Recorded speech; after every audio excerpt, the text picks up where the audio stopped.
Welcome to my new series, So You Want to Play Victor.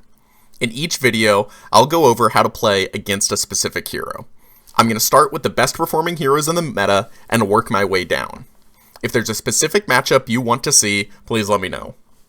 Today we're going to start with the best deck in the meta and winner of the World Championship, Cindra Drakai Retribution. This is a great matchup for us, and the main reason to bring Victor to a tournament. While it's possible to lose this matchup, it's probably your fault that you lost. I believe that you're 95% to win if you play correctly. The two goals in this matchup are 1. Never let them draw a card with Mask of Momentum, and 2. Block with all 3 Clash of Strengths, all 3 Trounces, and Test of Iron Grips if you have them. Both of these goals are done during blocking, and when playing against Cindra, you're going to be doing a lot of it. I have a few rules that work 95% of the time, and then we can talk about the exceptions. Starting from the top, Cindra's daggers only come in for 1 damage. We can't afford to put a full card in front of them. More importantly though, weapon attacks don't trigger Mask of Momentum's on hit effect. The only time I'll block a dagger is if it's being buffed by Wrath of Retribution and I have pieces of armor available without -1 counters on them. When most Flesh and Blood players talk about how to block against Cindra, they mention, don't block the first attack, block the second and the third. They mention this because they want to prevent Mask of Momentum while blocking with as few cards as possible. Because we want to block with 3 or 4 cards most turns, we will usually want to start blocking when Cindra plays her first attack card. A good Cindra player will be looking for opportunities to save a card for Arsenal so that they can have a bigger turn that we can't stop all the damage of.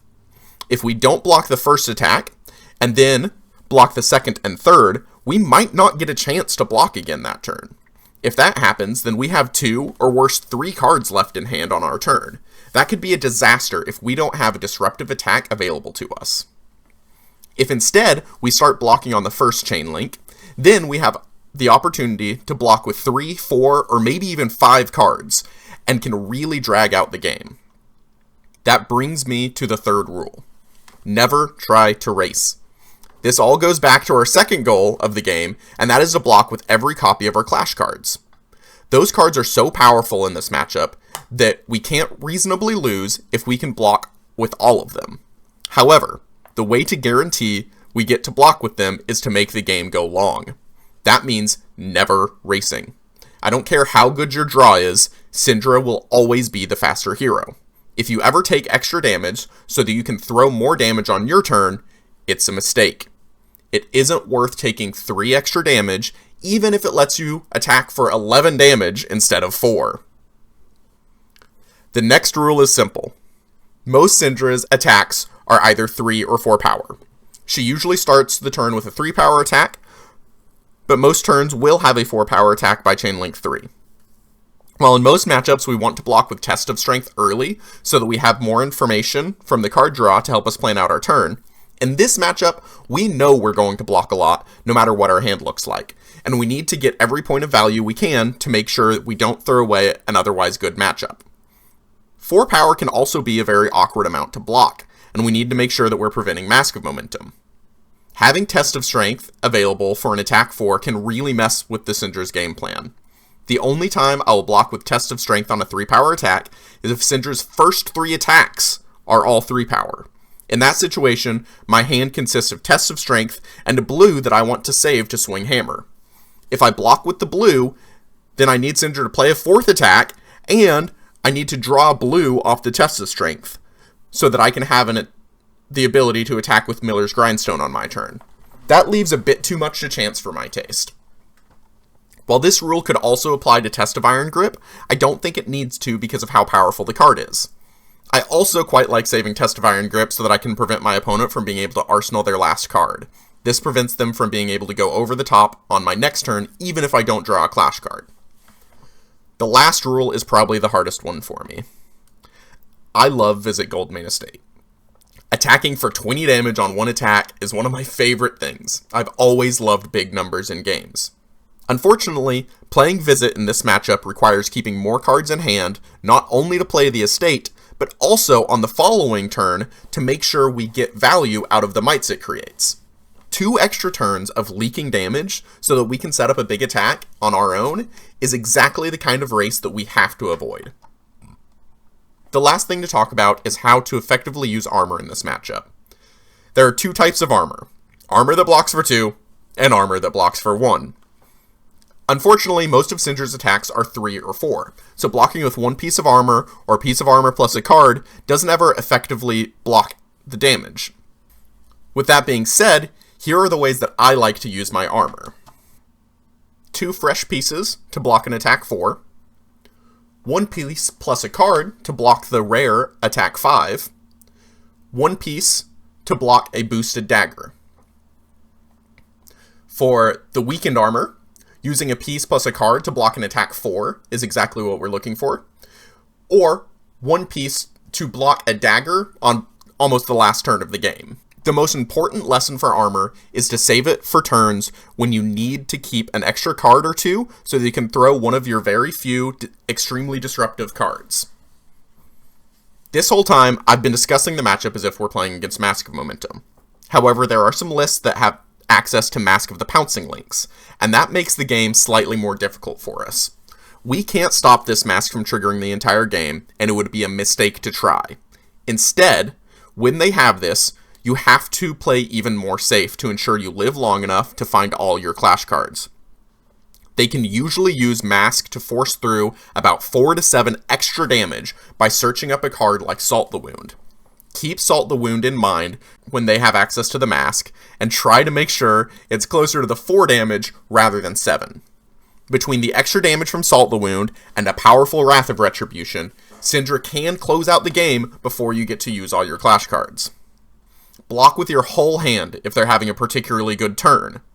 I can't emphasize this enough. You have to survive.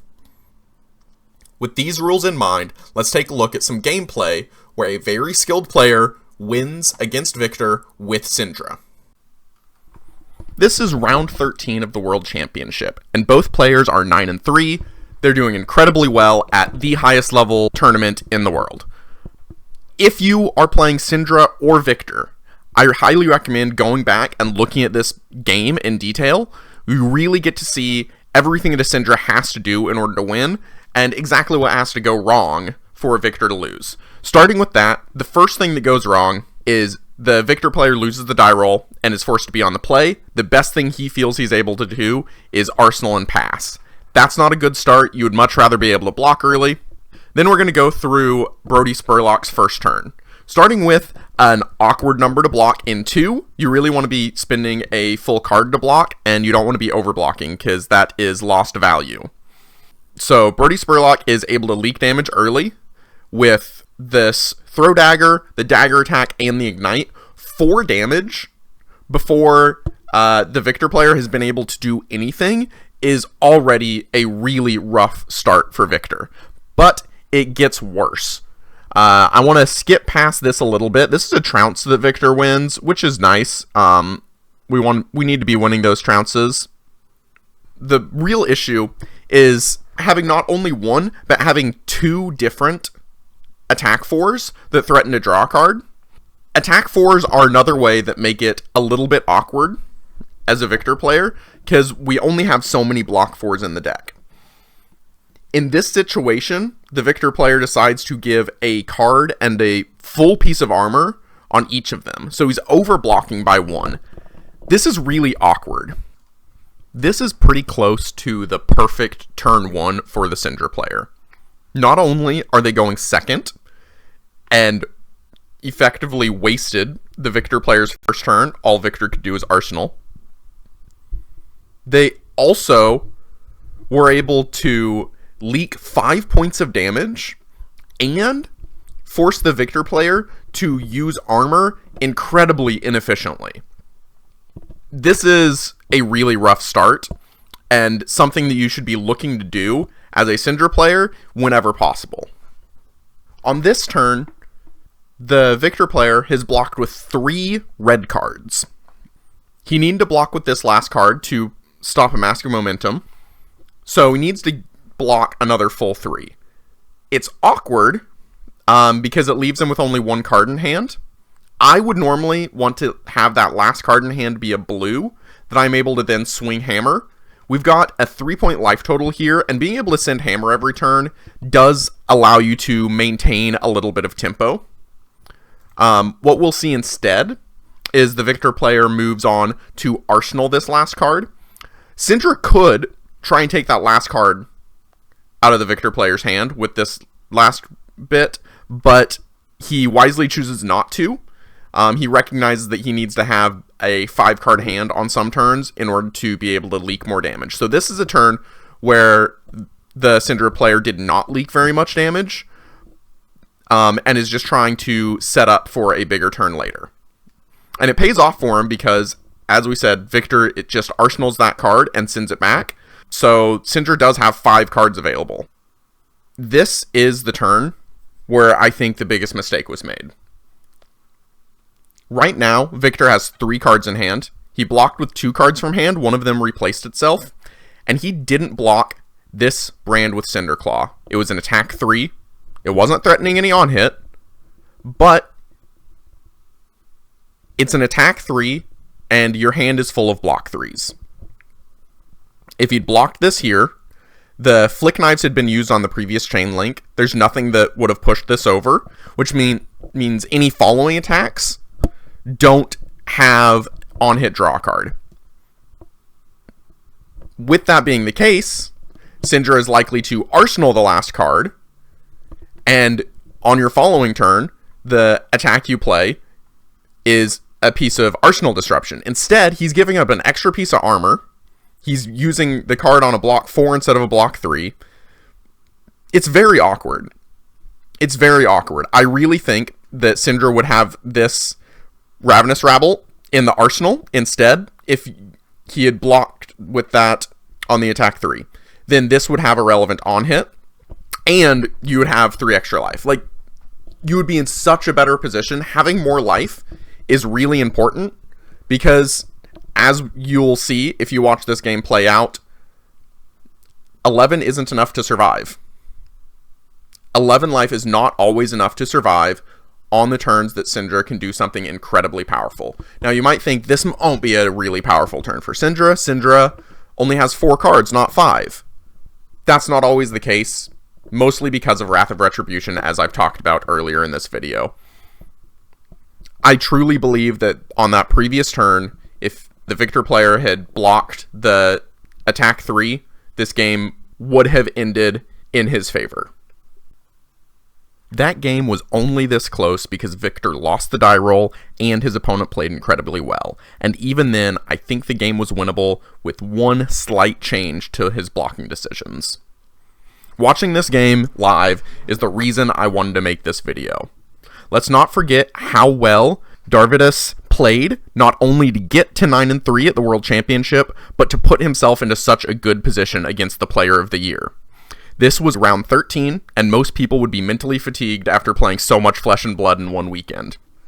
While his deck list hasn't been published yet, we can assume that his sideboard is heavily tuned towards other matchups, since he doesn't have Test of Iron Grip for this matchup, and he has so few flex spots in his sideboard that he has to play Performance Bonus in this game, and that block 2 really cost him at one point. In the description below, I have my personal deck list for Victor and a budget deck list option. Please leave your thoughts in the comments below. I'd love to hear about it. And thank you for taking the time to watch this deep dive into one specific matchup. I plan to make more videos like this for Victor in the future. If you don't want to miss those videos, please subscribe, and I'll see you next time.